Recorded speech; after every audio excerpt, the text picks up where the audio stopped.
Hello दोस्तों, मैं विवेक कुशवाहा आप सभी का स्वागत करता हूं आपके अपने यूट्यूब चैनल वैकेंसी अपडेट्स पर। आज की महत्वपूर्ण अपडेट उत्तर प्रदेश अधीनस्थ सेवा चयन आयोग लखनऊ से है।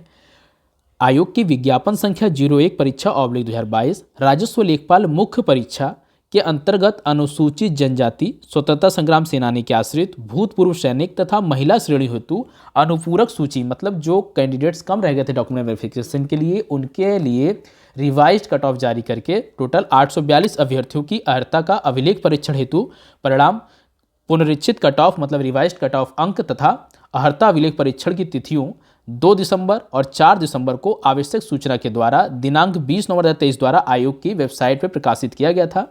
आप सभी को ज्ञात है कि अभी जो भी कैंडिडेट्स डॉक्यूमेंट वेरिफिकेशन में कम रह गए थे, जैसे कि कैटेगरी वाइज रह गए हैं, जैसे अनुसूचित जनजाति में स्वतंत्रता संग्राम सेनानी के आश्रित भूतपूर्व सैनिक और महिला श्रेणी में, तो उनकी कट ऑफ को रिवाइज किया गया है, उनको और डाउन किया गया है, कम हुई है कट ऑफ और उनको 20 नवंबर को ही प्रकाशित किया गया था कि कितनी कट ऑफ बनाई गई है। उसका भी मैंने वीडियो बनाया है, आप सब देख सकते हैं वहाँ पे।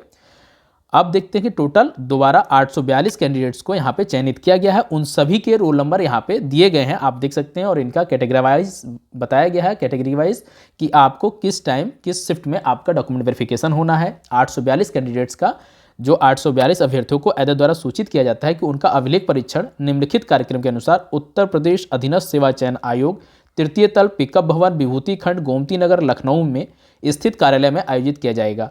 अब देखिए, मेरा खुद का भी डॉक्यूमेंट वेरिफिकेशन उत्तर प्रदेश अधीनस्थ सेवा चयन आयोग में ही हुआ है, तो मैं इस चीज़ को आपको पूरे डिटेल में बताऊंगा कि मेरा अनुभव कैसा रहा और आपको क्या क्या कठिनाइयाँ हो सकती हैं या कौन कौन से इंपॉर्टेंट डॉक्यूमेंट्स हैं, इसका हम डिटेल में देखेंगे आगे। अभी हम देखते हैं कि आपका जो शेड्यूल है, देखिए जो भी कैंडिडेट्स 2 दिसंबर 2023 को अपना डॉक्यूमेंट वेरिफिकेशन कराएंगे, उनका फर्स्ट शिफ्ट में 10 बजे से जिनका होगा, उनके यहाँ पे रोल नंबर दिए गए हैं। आप सभी कैंडिडेट्स अपने रोल नंबर को मैच कर लेंगे किन किन कैंडिडेट्स का फर्स्ट शिफ्ट में है। सेकंड शिफ्ट आपकी 1:30 बजे से आयोजित की जाएगी, तो इनके सभी के रोल नंबर यहाँ पे दिए गए हैं, आप अपने अकॉर्डिंग देख लेंगे। और जो भी कैंडिडेट पहली शिफ्ट में है वो कोशिश करेंगे कि 9:30-10 बजे से पहले पहले वहाँ आयोग पहुँच जाएं, ताकि जब आपको नीचे अंदर ले जाया जाएगा, जब आप अंदर डॉक्यूमेंट वेरिफिकेशन के लिए आयोग के ऑफिस में जाएंगे, तो आपको वहाँ पे पूरा इंस्ट्रक्शन आपको पता चलेगा, वो हम लोग पूरा डिटेल में आपको इंस्ट्रक्शन बताएंगे। आप सभी कैंडिडेट इस बात का ध्यान रखेंगे, जैसे ही आप वहाँ पहुँचेंगे तो आपको आयोग के अंदर जब आप ऊपर जाने के लिए जाएंगे, मतलब जहाँ से आपको एंट्री करना है आयोग कार्यालय में, तो आपको जब परिसर में रहेंगे तो वहाँ से जब बिल्डिंग में जाएंगे तो वहाँ पे एक लिफ्ट लगा हुआ है, ठीक है, लिफ्ट और सिर्फ सीढ़ियाँ भी है, जो भी आप यूज करना चाहें, तो वहाँ पे आपको एक अपना रोल नंबर के साथ आपका किस टेबल पे डॉक्यूमेंट वेरिफिकेशन होना है वहाँ डिटेल में लिखा होगा, जैसे किस फ्लोर पे होना है ये भी लिखा होगा कि 3rd फ्लोर पर होना है, 6th फ्लोर पर होना है, दोनों फ्लोर पर चल रहा था, और आपका रोल नंबर रहेगा और किस टेबल पे होना है वहाँ देखिए आपका टेबल वाइज डिवाइड किया गया है 30 बच्चों के हिसाब से कि किस टेबल पे कितने बच्चे रहेंगे। तो आपके रोल नंबर के आगे जो भी टेबल लिखा होगा ABCDFGH जो भी आपका लिखा होगा अल्फ़ाबेटिकल लिखा होता है, उसको आपको अपने पास नोट कर लेना है और आपको आयोग ऊपर जाके जिस फ्लोर पर होगा आपका, तो आप अपने टेबल के सामने ही जाके बैठेंगे। इस बात का आप लोग ध्यान रखें। और जब आप 10 बजे वहाँ पहुँच जाएंगे तो वहाँ सभी जो भी आयोग के स्टाफ मेंबर हैं वे आपके सपोर्ट के लिए हैं, वे आपको पूरा गाइड करेंगे कि आपको किस कॉलम में क्या फॉर्म भरना है। देखिए आगे प्रपत्रों को बताता हूँ, इसके संलग्न है चारों प्रपत्र, आपके चारों प्रपत्रों कैसे भरना है, मैंने अपने प्रपत्रों कैसे भरा था, वहाँ कौन कौन सी गलतियाँ हुई थी लोगों से, तो इसका पूरा डिटेल हम लोग देखेंगे। तो आप सभी कैंडिडेट इस बात का ध्यान रखेंगे, किसी भी होने वाली त्रुटि से बचेंगे, कोई गलती ना हो, क्योंकि देखिए जब आपका कोई गलती होती है तो आपको प्रोविजनल दे देते हैं, प्रोविजनल देने के बाद आपको बहुत दिक्कत होगा, तो इस चीज़ से बचना है। आप सभी कैंडिडेट अपने रोल नंबर को मिलाते रहेंगे यहाँ पे। अब देखिए जैसे जो 4 तारीख को होंगे, 4 दिसंबर को, उनका सिर्फ 10 बजे से ही है, उनका दोपहर शिफ्ट में नहीं है, तो आप सभी लोग अपने रोल नंबर को चेक करके अपने जो भी दिनांक है, जो भी टाइमिंग है, उसके अकॉर्डिंग आयोग में पहुंचने का अपना सुनिश्चित करें। अब देखते हैं आगे आपके लिए क्या इंस्ट्रक्शन है। अर्हता अभिलेख परीक्षण के समय अभ्यर्थियों के समस्त शैक्षिक अभिलेखों, आरक्षण संबंधी प्रमाण पत्रों एवं आयु में शिथिलता के समर्थन में प्रस्तुत किए जाने वाले प्रमाण पत्रों, अभिलेखों का मूल प्रमाण पत्रों, अभिलेखों से मिलान व गहनता से परीक्षण किया जाएगा। अतः अभिलेख परीक्षण हेतु उपस्थित होने वाले अभ्यर्थी अपने समस्त शैक्षिक अभिलेखों, आरक्षण संबंधी प्रमाण पत्र, आयु एवं शिथिलता के समर्थन में प्रमाण पत्र की मूल प्रतियों एवं उनकी छायाप्रतियों तथा पासपोर्ट साइज के 2 रंगीन पासपोर्ट फोटोग्राफ्स, देखिए यहाँ पे 2 लिखा गया है लेकिन आपको वहाँ पे 3 की जरूरत पड़ेगी और आप लोग कम से कम 4 जरूर लेके जाएं। देखिए जो आपका 3 रंगीन फोटो इसलिए लगेंगे क्योंकि एक तो आपके आवेदन पत्र पे लग जाएगा, 2 आपको वहाँ स्टेबल करके देना होगा, तो ऐसे ही नॉर्मल 3 हो जाएंगे। तो आप लोग इस बात का ध्यान रखेंगे कि कम से कम आपको 4 अपने पासपोर्ट साइज रंगीन फोटोग्राफ्स लेके जाने हैं। और साथ में संलग्न आवेदन पत्र, जिनको प्रपत्र बोला जाता है, 4 प्रपत्र है, कुल 7 पृष्ठ के हैं। पहला प्रपत्र जो 3 पृष्ठ का है, दूसरा 2 पेज का और एक 1 पेज का है। इस तरीके से आपका प्रपत्र है और एक और है, 4 प्रपत्र हैं आपके टोटल। तो इस पर मुद्रित प्रतियों में वांछित सूचना भरकर, अब उसमें क्या क्या भरना है प्रपत्रों में मैं आपको डिटेल में बताऊंगा।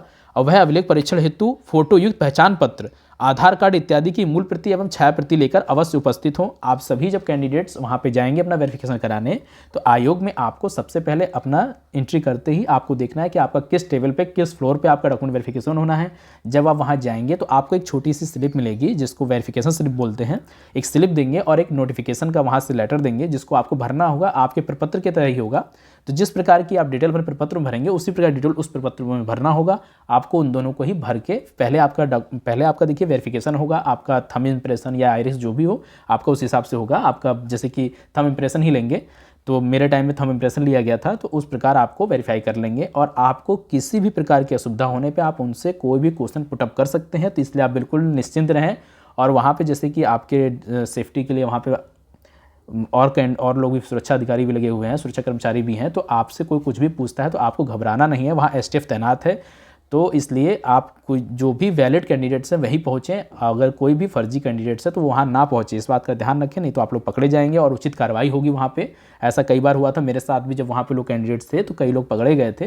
तो वहाँ पे आपकी कोई सुनवाई नहीं हो रही, तुरंत आपको जेल भेज दिया जा रहा है, एफआईआर हो जा रही है। तो इसलिए आप सभी लोग सुनिश्चित करके जाएँ।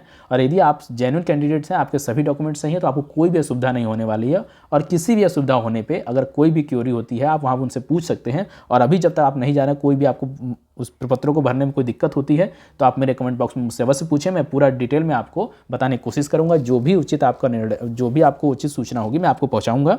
अब देखिए आगे देखते हैं कि कोई विद्यार्थी निर्धारित तिथि को अभिलेख परीक्षण हेतु अनुपस्थित रहता है तथा इसकी जानकारी लिखित रूप से अभ्यर्थी द्वारा दिनांक 4/12/2023 को अपराह्न मतलब दोपहर सुबह 11 बजे तक आयोग को दी जाती है। तो आयोग की अनुमति के उपरांत उसे 4/12/2023 की द्वितीय पाली में 1:30 बजे तक अर्हता अभिलेख परीक्षण हेतु उपस्थित होने का अवसर प्रदान किया जाएगा। अर्हता अभिलेख परीक्षण हेतु निर्धारित उपयुक्त तिथियों के अतिरिक्त अन्य अवसर प्रदान नहीं किया जाएगा। आप सभी कैंडिडेट इस बात का ध्यान रखेंगे, जैसा आपका जो टोटल डॉक्यूमेंट वेरिफिकेशन हो रहा था 27,755 कैंडिडेट्स का, तो उसमें क्या था कि उन सभी के डॉक्यूमेंट वेरिफिकेशन 19 सितंबर 2023 से लेके 30 नवंबर 2023 तक संपन्न हुए हैं। जो भी कैंडिडेट बीच में किसी एग्जाम की वजह से छूट गए थे उनका 30 नवंबर को डॉक्यूमेंट वेरिफिकेशन संपन्न किया जाएगा। इसी प्रकार जो भी कैंडिडेट 2 तारीख को और 4 तारीख को नहीं पहुंच पाते हैं, कोई एग्जाम है किसी कारणवश, तो उनको उपयुक्त वैलिड रीजन वहां आयोग को बताना होगा, तभी वो 4 तारीख को ही सेकंड शिफ्ट में आपको अलाउ करेंगे, अदरवाइज आपको अलाउ नहीं करेंगे। इस बात का आप लोग ध्यान रखें। किसी मेडिकल इमरजेंसी, किसी एग्जाम की वजह से अगर आपका पोस्टपोन होता है तभी आप एलिजिबल हैं नेक्स्ट डे के लिए, वरना आप एलिजिबल नहीं हैं। और जिसका छूट जाएगा उस पर कोई भी विचार नहीं किया जाएगा। अब देखिए हम देखते हैं कि प्रपत्र में आपको क्या भरना है। देखिए सबसे पहला ये प्रपत्र फर्स्ट है, इसमें देखते हैं हम क्या भरना है। देखिए यहाँ पे एक कलर पासपोर्ट साइज फोटोग्राफ्स आपका लग जाएगा और आप लोग ध्यान रखेंगे उसके पीछे अपना रोल नंबर और रजिस्ट्रेशन नंबर अवश्य लिखें। और उसके बाद यहाँ चिपकाएंगे, फिर यहाँ पे आप लोग को सेल्फ अटेस्ट करके साइन करना है यहाँ पे।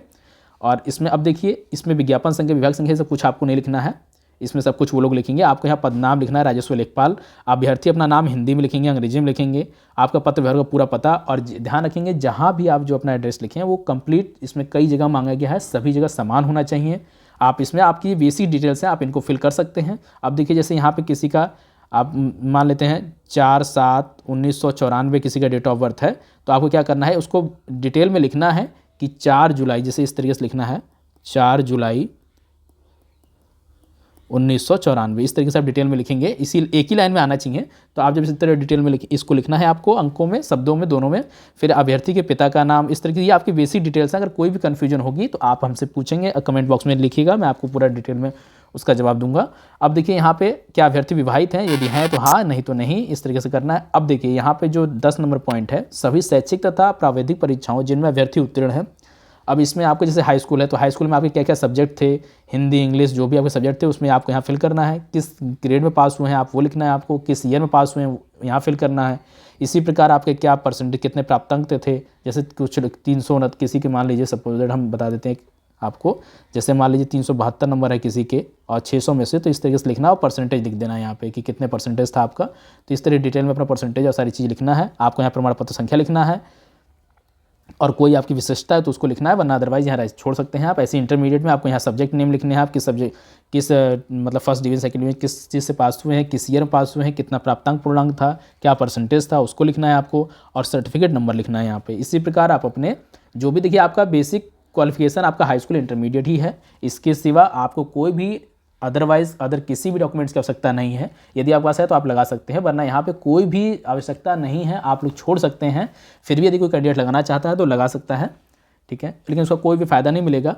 अब देखिए जो भी कैंडिडेट्स, देखिए इसमें अब 12 नंबर पे देखिए मेन पॉइंट ये है, अगर आपका कोई एक्सपीरियंस हो तो आप लगाइए, वरना अदरवाइज इसको NA लिख दीजिए, ठीक है, इस तरीके से आप लिख सकते हैं इसको। अब देखते हैं नेक्स्ट। अब देखिए जैसे पॉइंट नंबर 13 है, 13 नंबर, अभ्यर्थी विज्ञापित अनिवार्य तथा अधिमानी अर्हता संबंधी निम्न विवरण दें। अब इसमें क्या करते हैं, क्या देखिए इसमें जो और लोगों ने गलतियाँ की थी उससे आपको बचना है। ये अनिवार्य है तो इसमें देखिए आपको यहाँ लिखना है हाई स्कूल, इस तरीके से लिखेंगे, और यहाँ पे आप इसका प्रमाण पत्र संख्या लिखेंगे, ऐसे इंटरमीडिएट उसका प्रमाण पत्र संख्या लिखेंगे, और ग्रेजुएशन अगर दिखाते हैं, जो भी दिखाते हैं तो उसको आप यहाँ लिख सकते हैं। इस बात का ध्यान रखेंगे, यहाँ नहीं लिखेंगे आप लोग को, यहाँ हाई स्कूल इंटरमीडिएट लिखना है, यहाँ उसके सर्टिफिकेट नंबर लिखने हैं।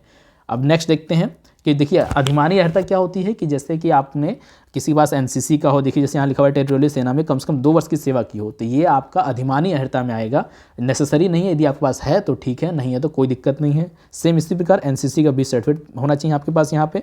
तो इसके लिए क्या है कि देखिए आपके पास, इसके लिए कोई भी कैंडिडेट परेशान नहीं होंगे, यदि आपके पास है तो ठीक है। अधिमानी का अर्हता का मतलब ये होता है, जैसे आप कोई कैंडिडेट, 2 कैंडिडेट्स जिनके समान नंबर हैं, तो उनको अधिमानी अर्हता के अकॉर्डिंग प्रायोरिटी दी जाती है, किसको रखा जाएगा किसको नहीं रखा जाएगा। तो इस तरीके से ये सब चीज़ें काम आती हैं। अगर आपके पास है तो हाँ करके यहाँ प्रमाण पत्र संख्या लिख देना है, यहाँ पे भी NCC का है तो आपको हाँ लिख पे टिक करना है, और यहाँ उसका सर्टिफिकेट नंबर लिख देना है। फिर इसी प्रकार क्या अभ्यर्थी को किसी फौजदारी न्यायालय द्वारा दंडित किया गया है, यदि हाँ तो हाँ लिखना है, उसका विवरण देना है, और नहीं तो ऐसे आपको नहीं लिख देना है। यहाँ पे तीनों में इस तरीके से डिटेल में आप लिख देंगे। अब देखिए जो मेन पॉइंट है 16 नंबर, इसमें जैसे बहुत से लोग परेशान होंगे कि हम ट्रांजेक्शन ID कहाँ से लेके आए, फीस हमने जमा किया था, काफ़ी समय पहले का है, तो आपको इसमें परेशान नहीं होना है। यदि आपके पास डिटेल है तो फिल कीजिए, नहीं है तो इसको ब्लैंक छोड़ दीजिए, कोई भी दिक्कत नहीं होगी, आप इसको निश्चिंत होकर छोड़ दें। और यहाँ पर आपको अपना नाम लिखना है, दिनांक लिखना है, और स्थान लखनऊ लिखना है। इसी प्रकार आपका सिग्नेचर होगा, पूरा नाम होगा, और यहाँ पे पूरा एड्रेस। आप सभी कैंडिडेट ध्यान रखेंगे, जो भी एड्रेस लिखेंगे सभी पेजों पे समान लिखेंगे, हर पेज पे आपका मांगा गया है डिटेल में। अब नेक्स्ट है देखिए आपका प्रमाणीकरण प्रमाण पत्र। अब प्रपत्र है, ये प्रपत्र सेकंड है। इसमें देखिए आपको यहाँ रोल नंबर, रजिस्ट्रेशन नंबर लिखना है। अब इसमें आपके देखिए पूरा नाम, अपना पिता का नाम, ये सब बेसिक डिटेल्स हैं, आप इसको यहाँ पे फिल कर सकते हैं। इसी प्रकार अब यहाँ पे देखिए आपका आयु और जन्म की तारीख लिखना है यहाँ पे। अब ये पॉइंट है 8 नंबर। देखिए मेन पॉइंट को मैं आपको डिटेल में बता देता हूँ, बाकी सारी आपकी बेसिक जानकारी है, आप उसको फिल कर सकते हैं। मैंने और भी वीडियो बनाई है, सभी प्रपत्रों का समान, देखिए आयोग के अंदर जितने भी प्रपत्र लगते हैं, जितने विभागों के प्रपत्र मांगे गए हैं, सबके लिए यही सेम फॉर्मेट है, बस उसमें पोस्ट नाम अलग हो जाता है, बाकी सब कुछ समान है। अब देखिए इसमें पूछा गया है शैक्षिक योग्यता है, जिसमें उम्मीदवार को 15 वर्ष की आयु से शिक्षा प्राप्त करने के स्थान और स्कूलों तथा कॉलेजों में व्यतीत किए गए वर्ष दिए जाएँ। अब देखिए इसमें आपको क्या करना है कि आपको यहाँ पे बहुत ध्यान से इसको, यहाँ पे आपको लिखना है, जैसे सबसे पहले आपने हाई स्कूल पास किया, ठीक है, आप इसको यहाँ लिखेंगे हाई स्कूल। अब फिर इसके बाद आपने किस कॉलेज से किया था, कॉलेज का नाम लिखेंगे। प्रवेश का दिनांक आपको नहीं मिलेगा, तो आप किसी भी अपने जो भी आपने, देखिए कॉलेज छोड़ने का दिनांक तो आपकी मार्कशीट पे लिखा होता है, तो उसको आप यहाँ से फिल कर लेंगे। फिर उससे 2 साल पहले या साल भर पहले जो भी आपको डेट लगे फिल कीजिए, अदरवाइज आप छोड़ सकते हैं, इसमें कोई भी असुविधा नहीं है। आप इसको ब्लैंक भी छोड़ेंगे तब भी आपको कोई दिक्कत नहीं होने वाली है। इसी प्रकार आपको यहाँ इंटरमीडिएट लिखना है, इंटरमीडिएट किस कॉलेज से किया था आपने, प्रवेश का दिनांक अगर आपके पास हो तो ठीक है, नहीं हो तो कोई बात नहीं, लेकिन आपको छोड़ने का दिनांक यहाँ पे फिल कर देना है। आपके मार्कशीट पे लिखा होता है, सर्टिफिकेट पे, तो आप वहाँ से देख के इसको फिल कर सकते हैं। अब नेक्स्ट देखते हैं। देखिए यहाँ पे फिर से पूछा गया है कि आपका किसी कार्यालय या फर्म में आपने काम किया हो, तो यदि आपने किया है तो आपको सब डिटेल देंगे, और नहीं किया है तो आप यहाँ पे NA लिख देंगे सीधा, तो ये हो जाएगा आपका। नेक्स्ट है यहाँ पे, इसमें भी वही कंडीशन है, तो अगर आपसे ये लागू होता है तो आप यस करिए, इसकी डिटेल लिखिए, नहीं तो आप NA लिख दीजिए।